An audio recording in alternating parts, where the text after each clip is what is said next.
Welcome to the new episode of Science Bites. Today we are going to talk about bioplastics and why do we need them.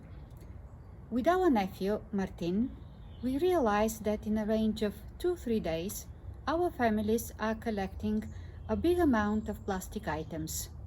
Here we have some plastic items that we've collected throughout the last couple weeks.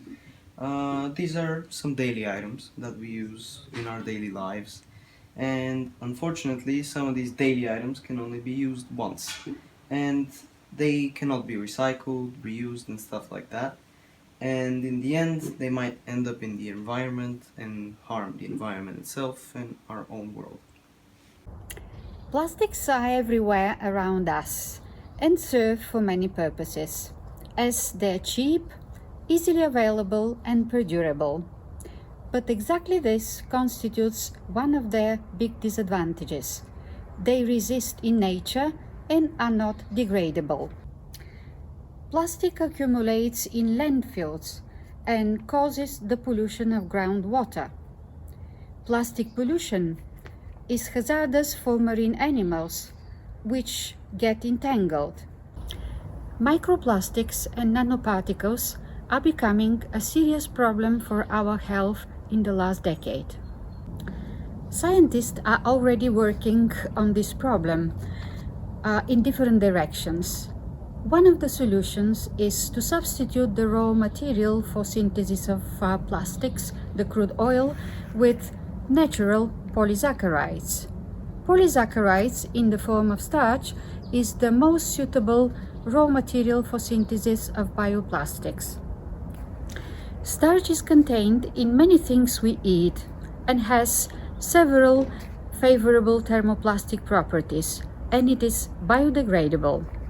Starch is composed mainly of two different polymers, amylose and amylopectin, which we are going to discuss later. We decided with Martin to synthesize at home 3 bioplastics using cornstarch, wheat starch and rice starch. They have different ratio of amylose and amylopectin, which gives different flexibility of the polymeric film.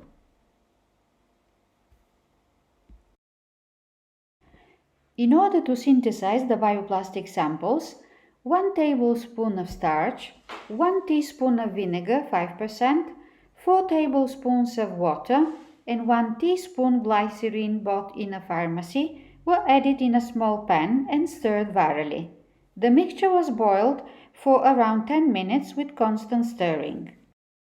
Then, the cooked mixture was spread on aluminum foil and allowed to dry at room temperature.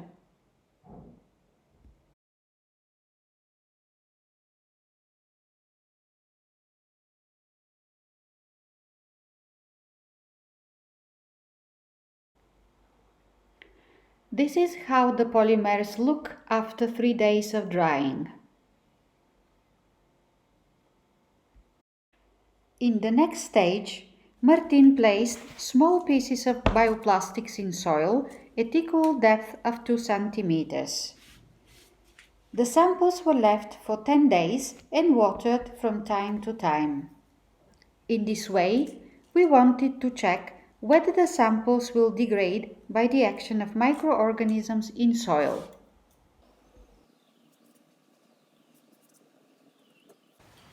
After 10 days, we have found out that all the 3 pieces of plastic that we dipped in the soil has disappeared, which shows you that plastic is degradable in soil. So, what is the key to degradability of bioplastics? As you can see on the image of amylopectin, polysaccharides contain the so-called glycosidic bond, which can be attacked and broken. In comparison to this, the structure of the synthetic polymer polyvinyl chloride contains only the strong bonds between the carbon atoms, which cannot be destroyed in nature. At the end, here are some suggestions for you.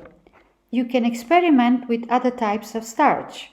Add different amount of glycerin, which is our plasticizer, or you can choose another one, sorbitol or simple oil. You can investigate other characteristics of your bioplastics. Be inventive. We looked with Martin under the microscope, and this is what we saw. The possibilities to experiment at home are many. Thank you for watching.